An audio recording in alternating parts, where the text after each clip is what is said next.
So let's have a look. You are in Skull Town, you have 3 random teammates. Loadout's flatline P20. Flatline's pretty good now, so I was gonna say it's not ideal, but it's not bad, honestly. Good hipfire, not much to say about this. You took a lot of damage and you are stacked up with your teammates in a building, so right now my first priority is just to yeet onto the roof or your Pathfinder, so get onto the big roof even, and then pop this medkit. Just because as soon as this enemy dies, they know pretty well where you are, and your teammates are stacked up here as well, so you're just a pretty juicy target and pretty likely to get attacked. So probably just want to get out of there. One thing I would check for is an armor to swap. Doesn't have one. Too bad. Time to get out of here, Tom. Get the fuck out of here. You're gonna die. Flatline is better than R301 if you can control it or you aren't at long range. Yeah, the flatline is way more limited in range, making it, I would say, less versatile. But the flatline really slaps when you deal headshot damage. If you get a decent sight on it, it also is pretty good because of the high damage per bullet for hip firing. So it's a good early weapon because of that, and it's very strong if you can go for headshots somewhat consistently. If you're not going to go for headshots, you're better off picking up an SMG or a shotgun for the same range.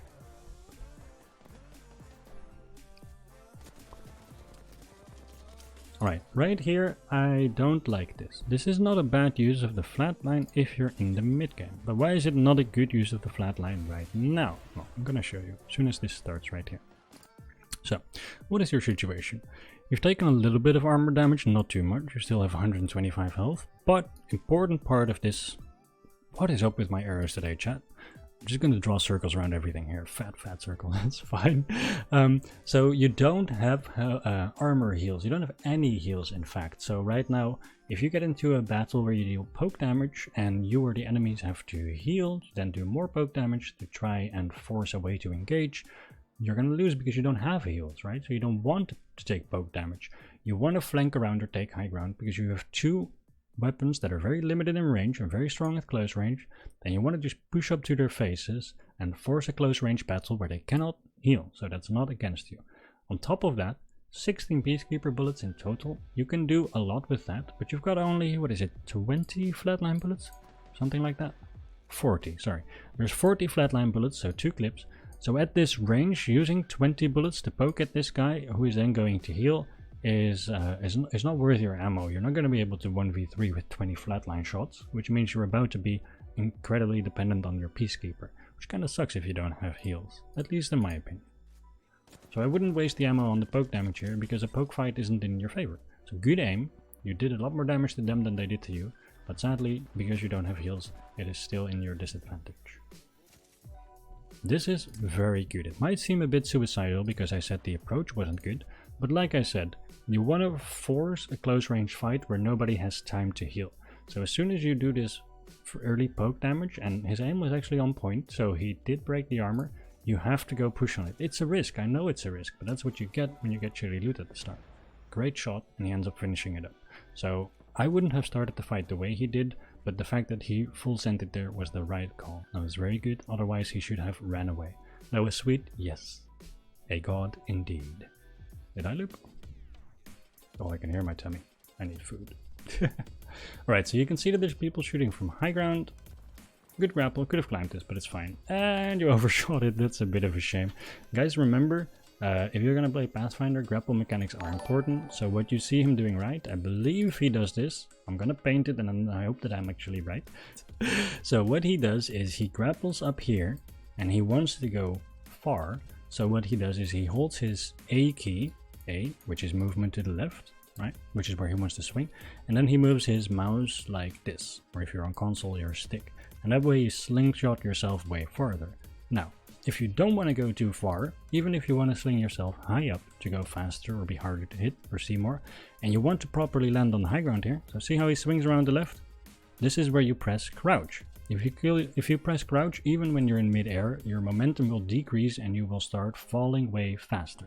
So this is where you want to press crouch to make sure that you can land right here or right here somewhere, which is a good spot to be, and not go over. If this happens a lot to you, it happened a lot to all of us when we started playing Path. Using crouches to cancel your grapples is a very useful thing to practice. You should do a hammer point only solo game later. I feel bad when using it, but the P20 is really fun to use. Good shots, by the way, on the Path here. So even though he overshot his landing, good aim makes up for it a little bit. Which kind of goes to show you can come anywhere without good aim, but having it definitely increases the margin of error you have, which is nice. Right, small mistake here. I think that he knew that there was an enemy up ahead here, right? Because I thought we saw bullets earlier. Did we not? At least we heard. Yeah, there it is. He got shot from there and aimed at it. So I wasn't wrong. He knew that there was an enemy up there. So going up here is good. You want to contest this high ground. You want to take this fight, or at least I would. And checking this box is fine, but make sure you only take armor because that's damaged. Or I would in fact have used that shield cell before ziplining up the high ground. Your teammates still aren't there either, so maybe just wait for them. Right, take the armor, get out of the box. Good. Should have checked if he was pushing first so that you would have known it's a bit of a risk. Luckily, once again, it is a mistake, but with aim and because he picked up the blue armor, which is good, gave him a health advantage, he still ended up being able to win. That was close though. That was a lot more damage than he should have taken if he had properly scouted and not stayed in the death box when going up with 125 health. Right, ouch. Alright, so you get told that this building is looted, but you don't see any enemies, so you zipline across. This is fine, and then you see an enemy once you go across. So right here, what I definitely wouldn't do is jump off, obviously, because he will get the first shots on you, and then by the time you land, you don't really have anywhere good to go. Unless, and this is where being Pathfinder comes in super useful, if you jump off, you can grapple onto this roof, right? None of them are on the roof, they're in the building, so that would be a very powerful position to be. The first reason it's a good idea is that you cannot get lasered on this zipline, and the second reason, of course, is because it's a powerful position against this team, and you can be a huge dick and shoot through these gaps on the ceiling, which, let's be honest, is one of the most satisfying things to do in this game, right? So, go onto the roof with your grapple, otherwise keep going like you are, and then I would jump off here, go onto the other zipline, and the reason I would do that... Sucks that this isn't YouTube, I can't put it back by 5 seconds. Alright, reason I would do that is because your teammates are still behind you by the time you make it across, so they are probably going to push on this side, right? So if you jump across to this zipline, you can approach the building from 2 different sides. Yeah, you might take some pot damage here, but you get a flank for it, so it's not a bad trick, I would say. Definitely more worthwhile than staying across the river, because from there it's a pretty slow approach to get to that. Especially as Path, you're so able to get into a good position right now for free that you should definitely do that. I keep trying to press play on the screen, I'm sorry dude.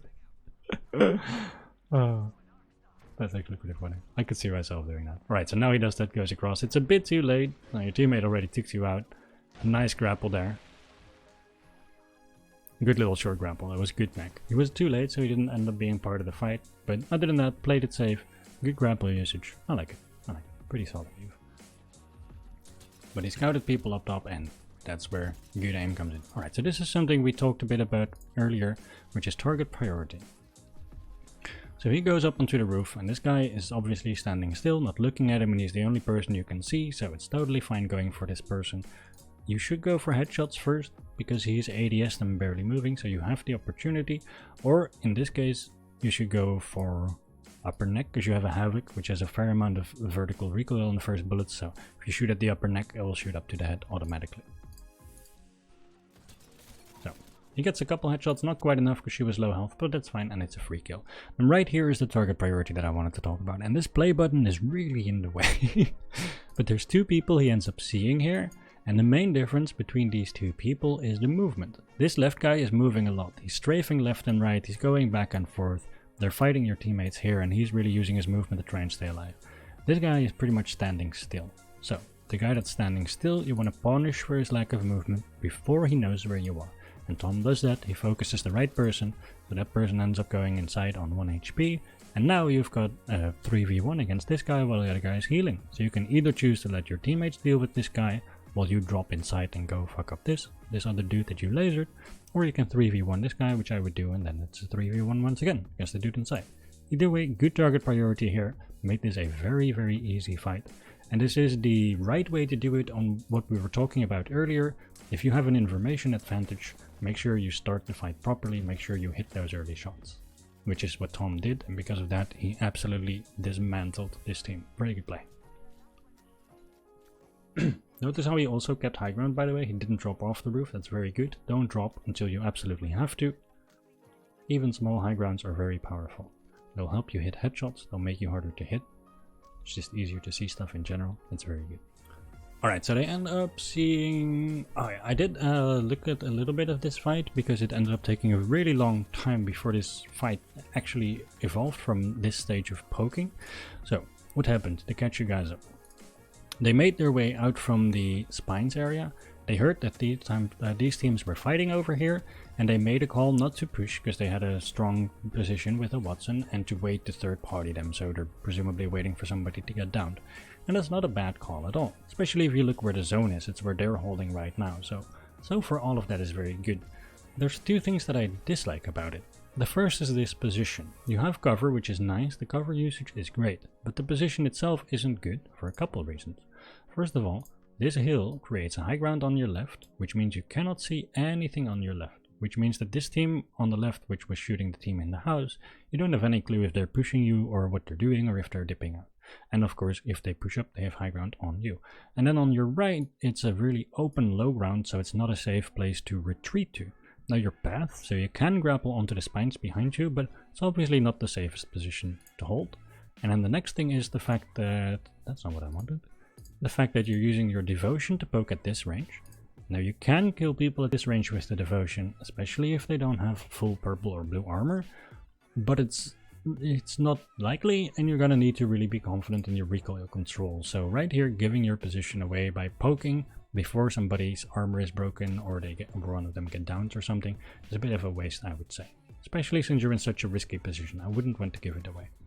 And then one more thing that is not a mistake, but would have been nice. Remember with grapples, if you're playing Pathfinder, or sorry, with ziplines, if you attach your zipline up here from there, or up here if you can make it from there, then what that means is that if this enemy team climbs up onto the roof, yay, I'm an enemy with a gun, they can't get to your zipline because it's above them, right? Only Pathfinders can get to it by grappling onto it. Or if they're smart enough, you can wall climb this thing and then get on it, but who the hell knows that, right? So putting your zipline up high above enemies if you want to use it to push them or have it ready for when you want to third party them is super useful, especially since your team can still use it from this side where it's on the floor. They can just not use it back against you, so that's super powerful.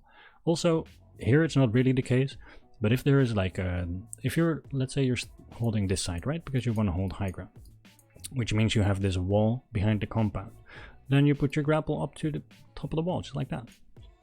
And then you can go on it and jump off wherever you want, and nobody except for Pathfinders can use it against you. Very useful.